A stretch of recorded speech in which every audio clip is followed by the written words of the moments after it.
An old wooden house that used to belong to country music star Hank Williams can be found deep in the woods of Alabama. It is hidden by years of overgrowth and silence.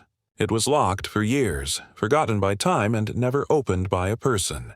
There were rumors in the area that it was cursed and that Hank's memories would follow him until the end of his life.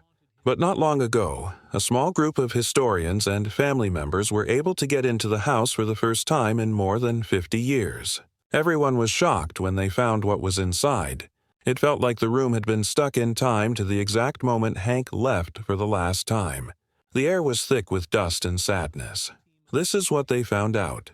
These letters, tapes, and one last message could change everything we thought we knew about the country music king who was having a hard time. The first time in decades that the door creaked open, heavy air let out, like the sigh of a man who had kept too many secrets for too long. Every careful step made the wooden boards groan, and a thin shaft of sunlight came through the roof cracks and lit up the dust that moved like ghosts. The crew moved slowly because they knew they weren't just going into a house. They were going into the last safe place for a broken soul. The house that Hank Williams left behind wasn't just a building. It was a graveyard for memories. A little while ago, someone had left, but they found an old rocking chair next to the stone fireplace still moving. A half-empty bottle of whiskey was sitting on a small table next to it. The sticker was faded, but could still be read. Old number 7. A Bible with Psalm 102 open was next to it. Lord, hear my prayer, and let my cry reach you. There were marks on the pages that looked like tears. It was leaned against the wall in the corner. Whenever one of the men, when a single string was strummed, it let out a lonely, shivering note that filled the cabin with a creepy feeling. It was said that Hank had played this guitar during his last writing sessions. There were words and songs that lived and died in that lonely cabin.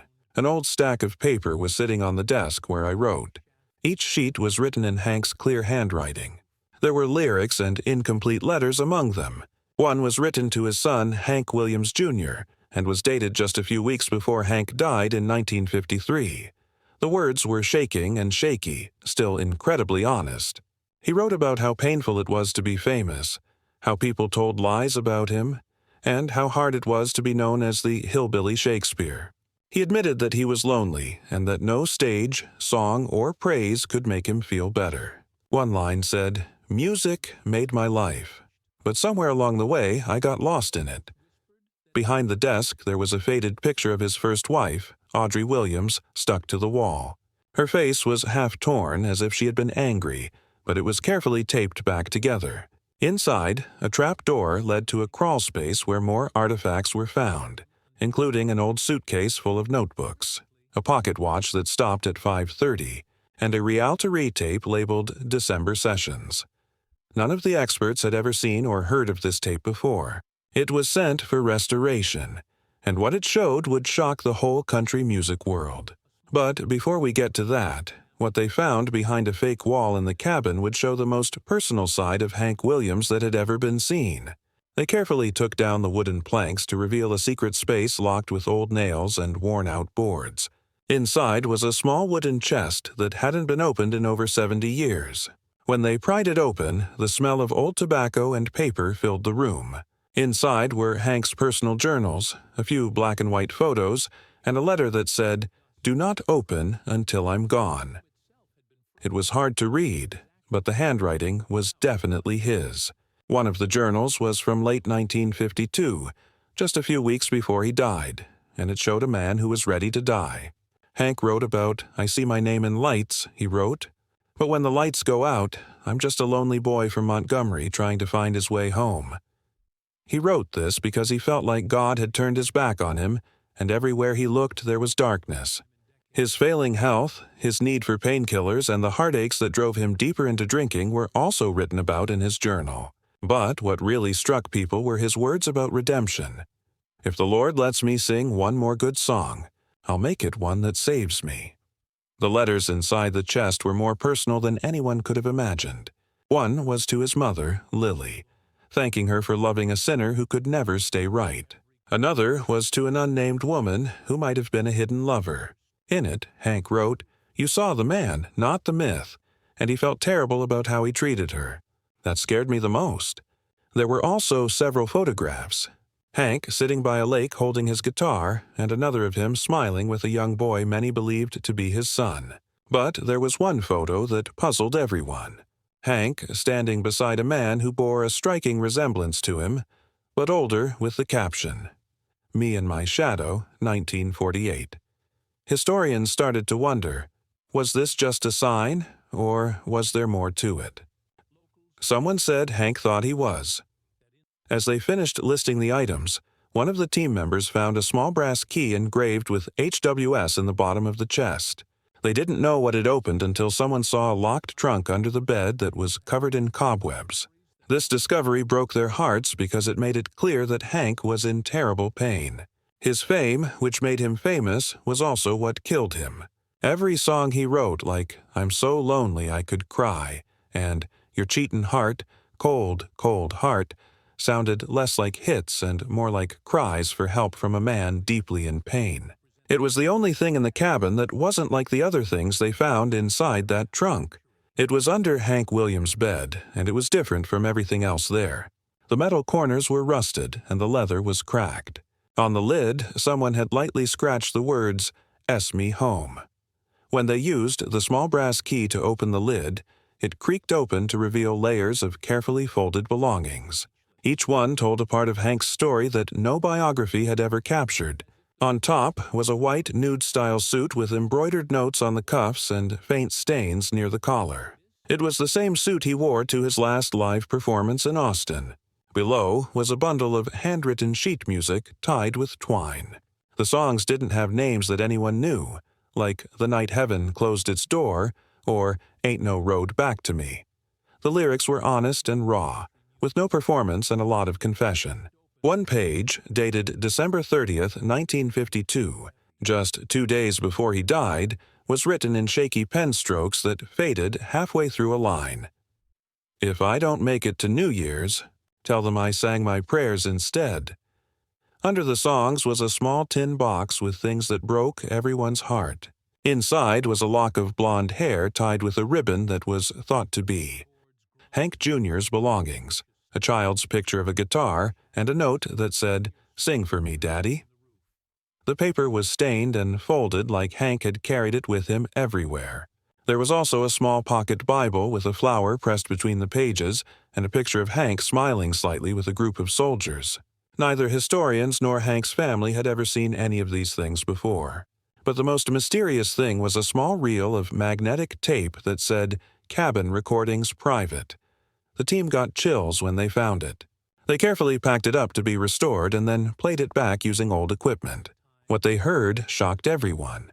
Hank wasn't just singing, he was also talking. In the quiet spaces between verses, he spoke as if to someone in the room. "I don't know who will hear this," he said in a shaking voice, "but I'm tired.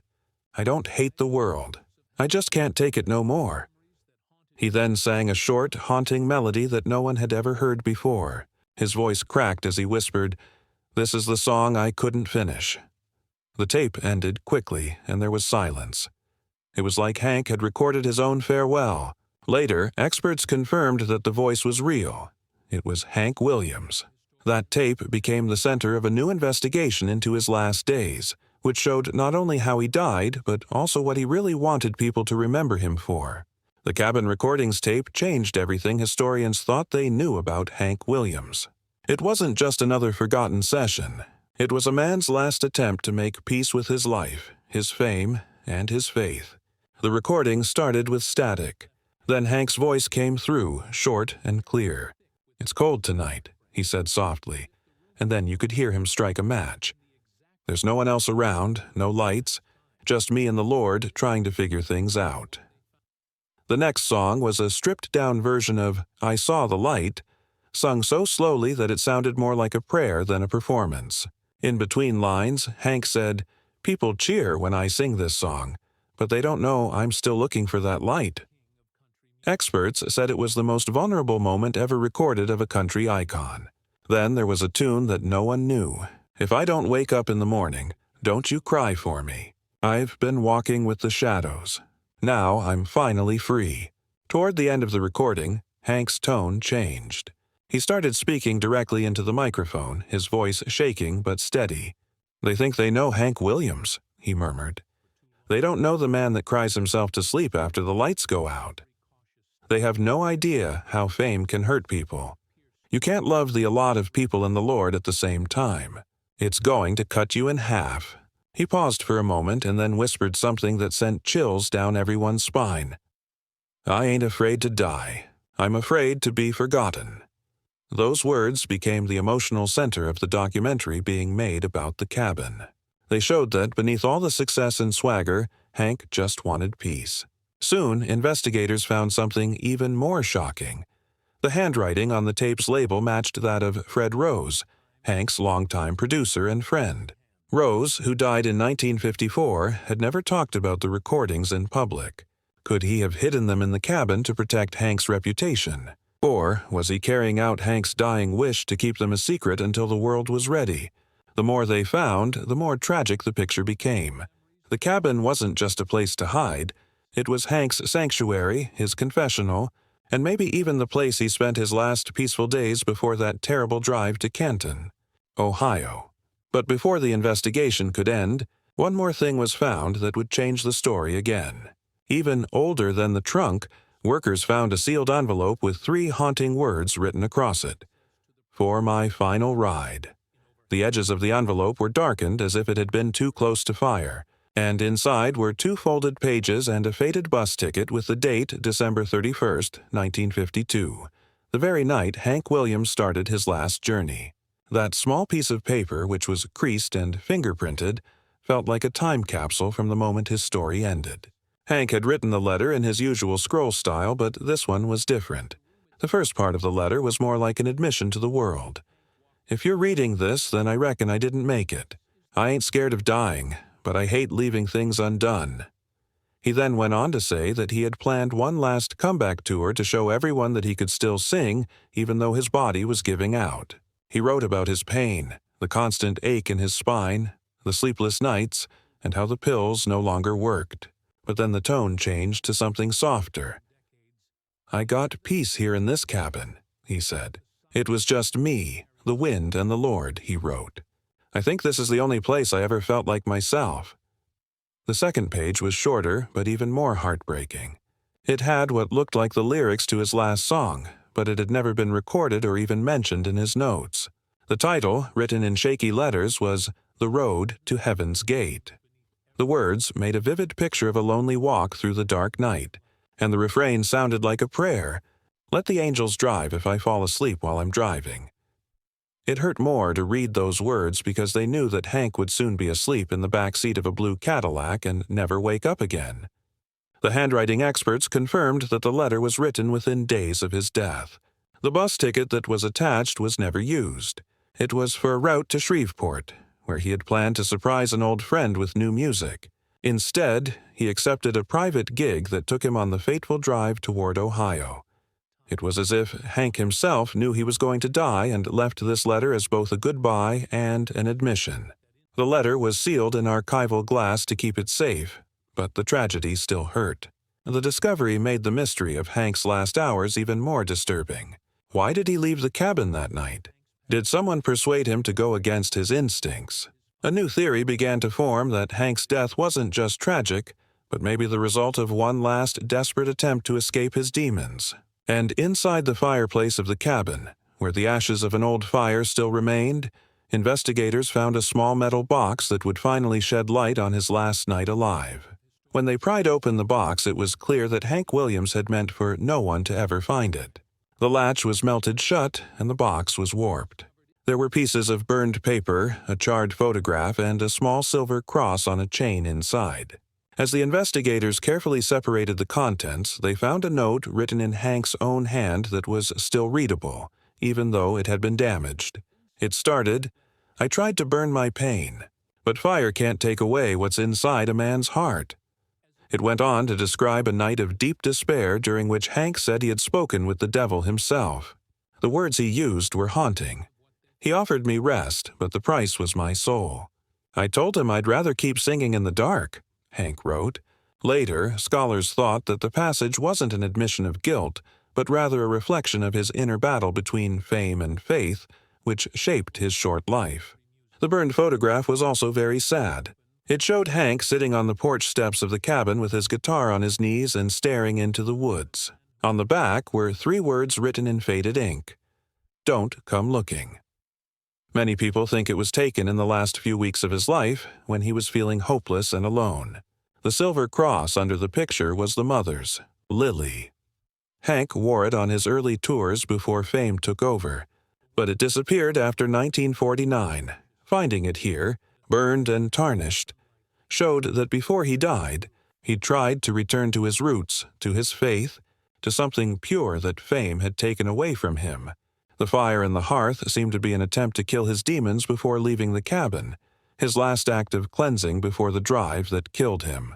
A member of the restoration team later said that the moment of discovery was like standing in the middle of a man's soul after he had left his body behind. The discovery sparked a new wave of